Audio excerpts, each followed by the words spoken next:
నేను ఒట్లూరు స్కూల్ నుండి వచ్చాను. ఎక్స్పెక్టెడ్ కలెక్టర్ సార్కి, మిగతా సార్స్కి, మేడమ్స్కి, పేరెంట్స్కి very good evening all of you.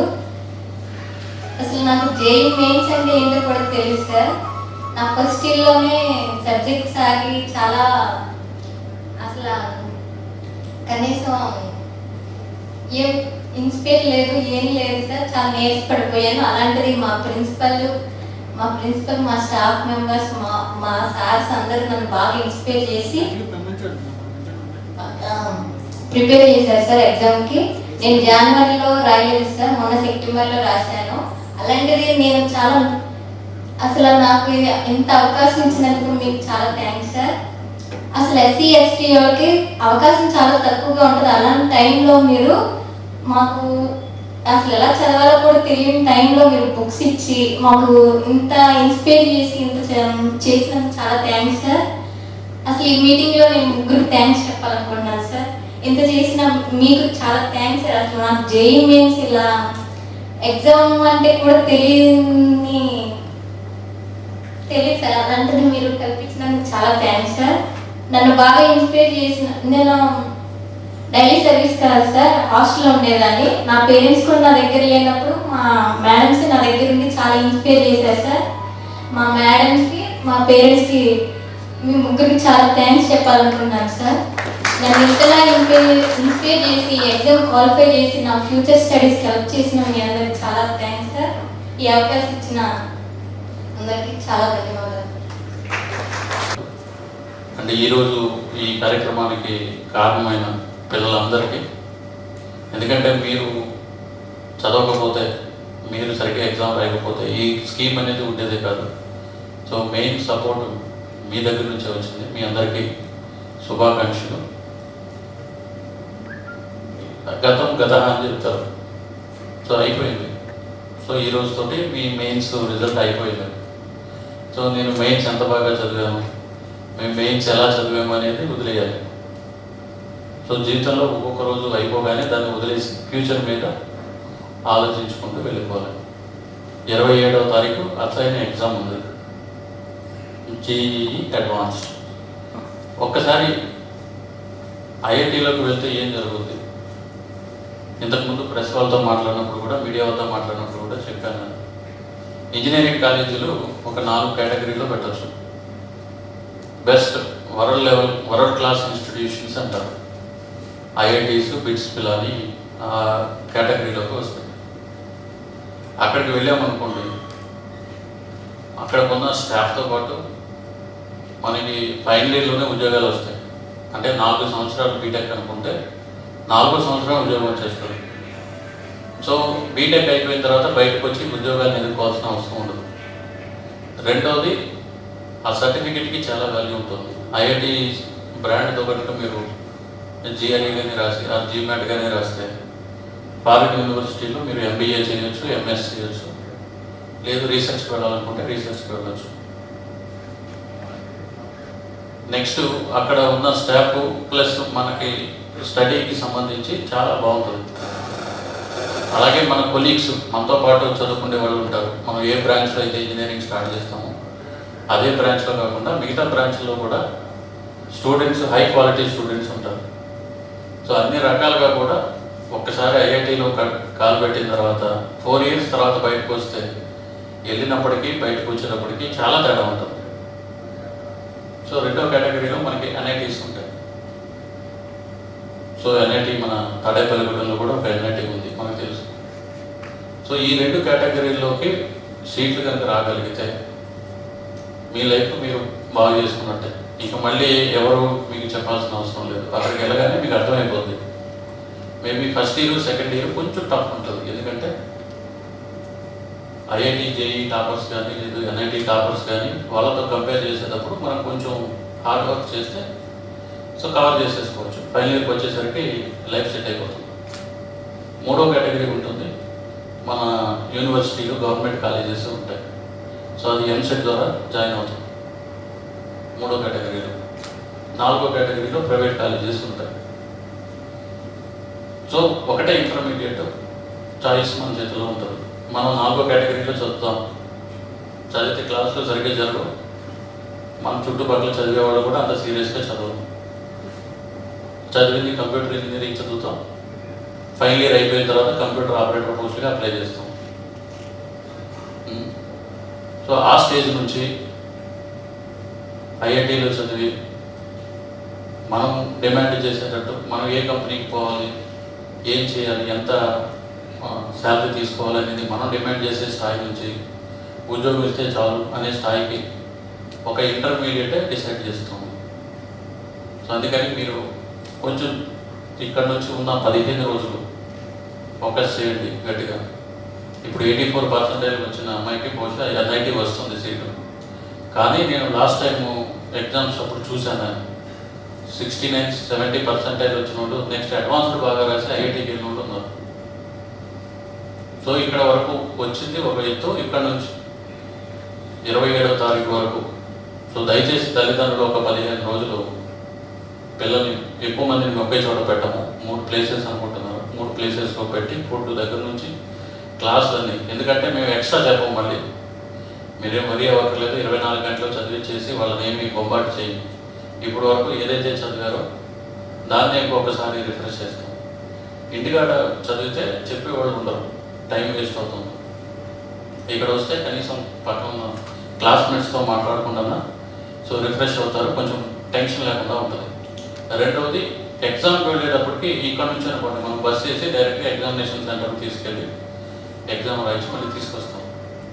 లేదనుకోండి ఆ రోజుకి మీరు ఇంటి దగ్గర నుంచి ముందు రోజు అంతకు ముందు రోజు ట్రాన్స్పోర్టేషన్ దగ్గర నుంచి అన్ని ఇబ్బందులు పడతారు. సో వెళ్ళి ఎగ్జామ్ రాసి రావడం కూడా కష్టమవుతుంది. కాబట్టి సో ఇక్కడికి పంపించవలసిందిగా కోరుకుంటున్నాం. అలాగే కాలేజీ ప్రిన్సిపాల్స్ కూడా మనం ఇంకా ఎండ్ అవ్వలేదు, జస్ట్ ఇంకొంచెం ఇంకొక 15 days కనుక బాగా చేయగలిగితే సో సీట్స్ వస్తాయి. ఐఐటీలో కనుక సీట్ వచ్చిందంటే మీకు that will become further inspiration. So ఇప్పుడు ఎవరైతే క్లియర్ అయ్యారో, ఉదాహరణకి పొలసానపల్లిలో 12 మంది. సో లాస్ట్ టైం మనం ఏం చేసామంటే 12 మంది క్లియర్ అయిన వాళ్ళ ఫోటోలు పెద్ద పెద్ద ఫ్లెక్సీలు పెట్టి కాలేజీలో పెట్టారు. So you start that first. So పెద్ద ఫ్లెక్సీలు పెట్టి మీ వాట్సాప్ గ్రూప్లో కూడా మా కాలేజీలో ఇంతమంది క్లియర్ అయ్యారు, సో మా కాలేజీలో జాయిన్ అవ్వండి అని చెప్తే మీకు నెక్స్ట్ వచ్చే పిల్లలు కొంచెం ఎక్కువ CGPA ఉన్న వాళ్ళు వస్తారు. మన కాలేజీకి మంచి పేరు వచ్చింది అనుకోండి, నెక్స్ట్ అప్లై చేసుకునే వాళ్ళు ఇప్పుడు 6.8 7 వచ్చిన వాళ్ళతో పాటు ఇంకొంచెం ఎక్కువ అవుతుంది, 7.5 to 8 వస్తారు. నెక్స్ట్ ఇయర్ రిజల్ట్స్ బాగా వచ్చింది అనుకోండి, మేబీ less than 9 ఉన్న వాళ్ళు మీ కాలేజీలో అడ్మిషనే రాకపోవచ్చు. సో స్టూడెంట్స్ క్వాలిటీ ఆటోమేటిక్గా పెరుగుతుంది. స్టూడెంట్స్ క్వాలిటీ ఆటోమేటిక్గా పెరిగినప్పుడు రిజల్ట్స్ ఆటోమేటిక్గా వస్తాయి.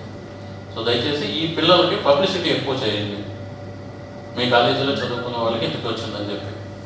నెక్స్ట్ ఈ సంవత్సరం ఐఐటి మళ్ళీ చెప్తున్నా, IIT ఆర్ NIT రెండు, ఐఐటీలో కానీ NITలో కానీ సీట్స్ తెచ్చుకుంటే ఫస్ట్ ఇయర్ ఫీజు మేము ఏదో రకంగా దంతాలు పడము, డోనార్స్ కావచ్చు వేరే రకాలుగా తెప్పించి మీకు ఫస్ట్ ఇయర్ ఫీజు పే చేస్తాం. సో ఎంతమంది స్టూడెంట్స్ తెచ్చుకుంటారని మీ చేతిలో ఉంటుంది. సో చాయిస్ ఇప్పుడు మీ చేతిలో ఉంది. మీరు ఎక్కువ తెచ్చుకున్నారనుకోండి 1,50,000 అలా పడుతుంది ఒక సీట్కి ఫస్ట్ ఇయర్. తర్వాత నుంచి ఏమవుతుందంటే మీకు ఈ ఫీజు రీయింబర్స్మెంట్లు అన్నీ వచ్చేస్తాయి. కానీ ఫస్ట్ ఇనీషియల్గా కట్టాల్సి ఉంటుంది. అడ్మిషన్స్ ప్రాసెస్లో ఫస్ట్లో డబ్బులు కట్టాల్సి ఉంటుంది. సో నెల్లూరులో ఉన్నప్పుడు ఒక 31 మంది కట్టాను. సో అందరినీ తీసుకోండి. సో దానివల్ల వాళ్ళు ఉన్నారు. ఇప్పుడు నా దగ్గర కూడా కొన్ని ఫోటోలు ఉన్నాయి.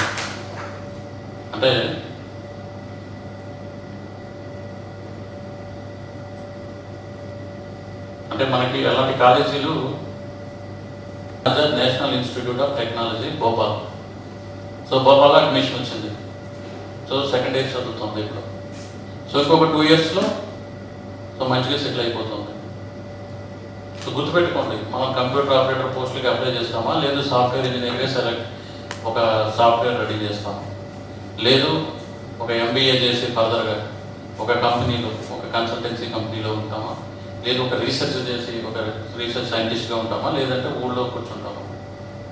సో పేదరికాన్ని జయించాలంటే మనకి అన్నిటికంటే బెస్ట్ మెథడ్ చదువుకుంటూ మీరు కనుక సెటిల్ అయితే మీకు రెగ్యులర్గా మీకు ఏమీ చేయాల్సిన అవసరం లేదు. అటు గవర్నమెంట్ కానీ వేరే వాళ్ళు కూడా ఏం చేయాల్సిన అవసరం లేదు. మీరు మీతో పాటు చాలామందికి ఉపాధి కల్పించే స్టేజ్ వస్తుంది. సో సో దయచేసి ఇక్కడ నుంచి టైం మాత్రం అస్సలు వేస్ట్ చేసుకోవద్దు. సో మనకేంటంటే ఎప్పుడూ లేనప్పుడు ఒక్కసారి సక్సెస్ రాగానే మనం అందులో మునిగిపోతాం. సో మళ్ళీ మెయిన్స్ అయిపోయింది కదా అనుకుంటాం, కానీ అడ్వాన్స్లో టఫ్ ఉంటుంది. మెయిన్స్తో కంపేర్ చేస్తే అడ్వాన్స్లో టఫ్ ఉంటుంది. సో మనం ఏదైతే బాగా చదువుకున్నామో దాన్ని కొంచెం ఎక్కువ ప్రాక్టీస్ చేసి ఎగ్జామ్ పేపర్ టఫ్ ఉంటుందని ఫీల్ అయ్యి వెళ్ళండి లోపలికి. సో ఫస్ట్ 4 క్వశ్చన్లు రాకపోతే ఇంకంతే అయిపోయింది, నాకు రాదు అని చెప్పి ఇక ఏబిసిడీలు లాటరీలు మొదలెడితే రాదు. సో అక్కడ అలా చూడరు, అది ఎలిమినేషన్ ప్రాసెస్. ఈ ఎగ్జామ్లో ఫస్ట్ 10,000 అంతమందిలో తీసుకుంటారు. ఆ 10,000 మందిలో ఉంటే చాలు, మనం ఫస్ట్ ఉండాల్సిన అవసరం లేదు, 1000 ఉండాల్సిన అవసరం లేదు. ఇప్పుడు 10,000లో ఎక్కడున్నా మనకి సీట్ వచ్చే అవకాశం ఉంటుంది. సో అది దృష్టిలో పెట్టుకోండి. పేపర్ టఫ్ ఉంటుందని ఊహించుకుని ముందు నుంచే చెప్పండి. అలాగే మోడల్స్ ఎలా ఉంటాయి, న్యూమరికల్ మోడల్స్ ఎలా ఉంటాయి, అవన్నీ కూడా మనకి డివిఆర్ గారు మీకు ఒక 2-3 క్లాసులు తీసుకుంటారు, ముందే తీసుకుని చెప్తారు. సో దాని ప్రకారం కొన్ని. సో అలాగే పాత పేపర్లు మాత్రం చేయటం మర్చిపోకండి. పాత పేపర్లు ఎక్కువ చేయండి. ఏదైనా చదివేది ఏదైనా ఉంటే ఒక 10 రోజుల్లో బాగా చదివేయండి. ఈ వచ్చే 10 రోజుల్లోనే నైట్ అవుట్ చేస్తారా, ఎలా చదువుతారు అనేది 10 రోజుల్లోనే. లాస్ట్ 5 డేస్ మాత్రం హెల్త్ ఇంపార్టెంట్గా ఉండాలి.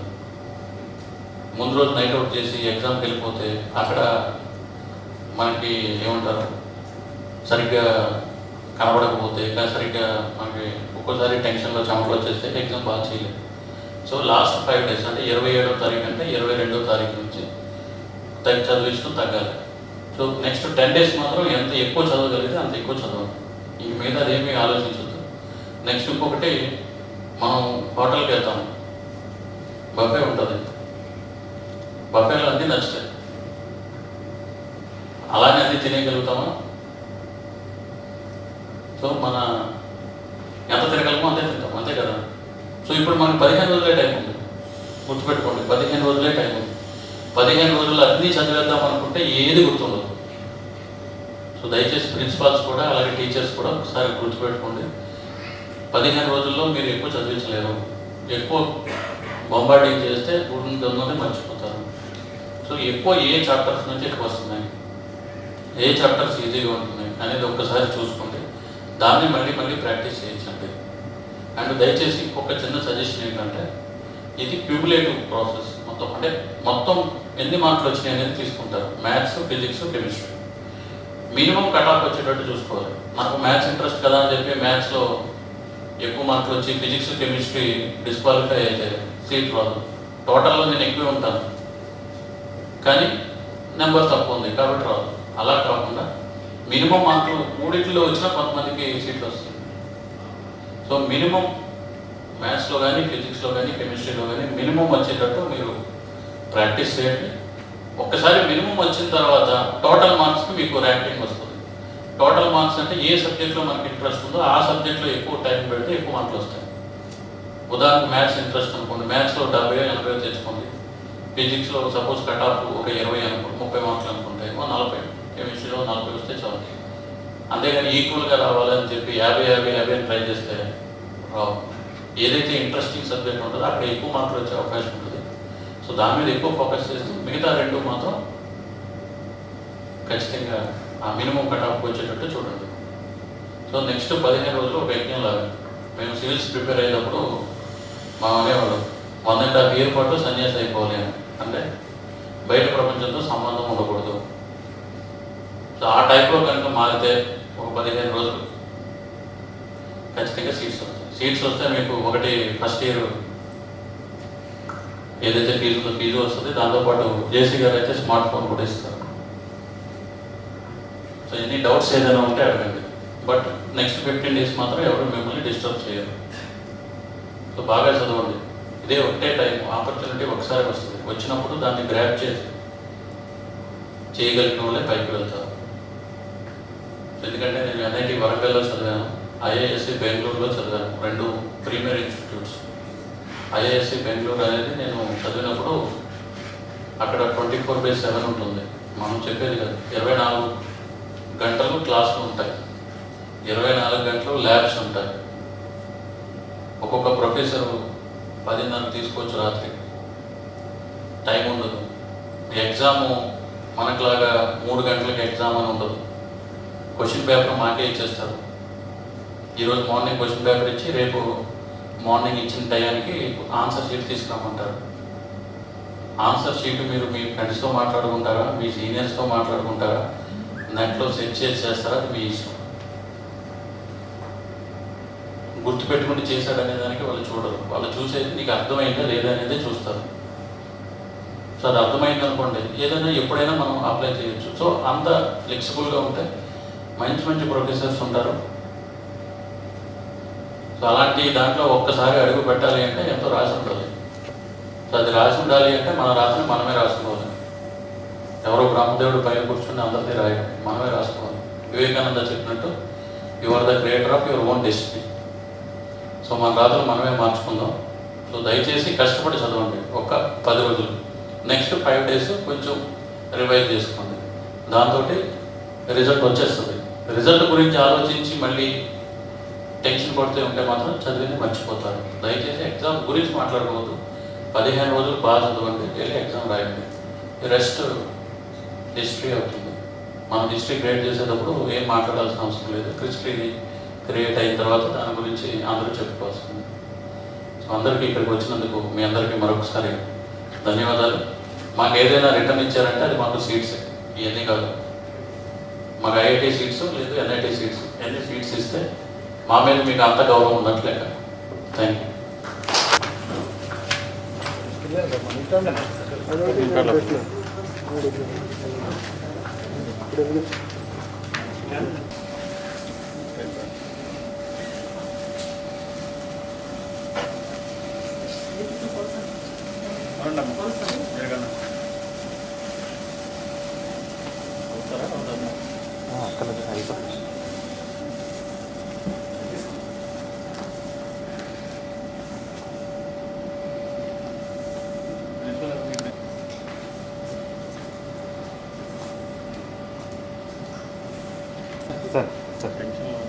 సార్ కొంచెం దగ్గర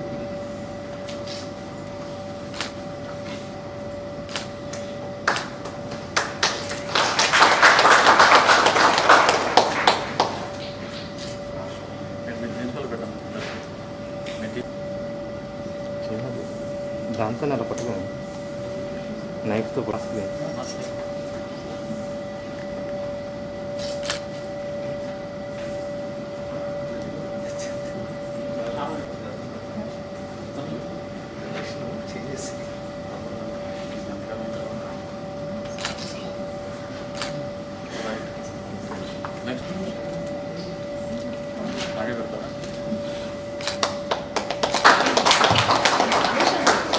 Anusha, 82% వచ్చింది.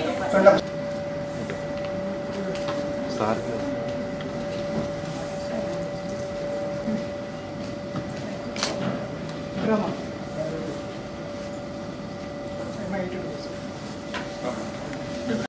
Subscribe to our channel by clicking the subscribe button.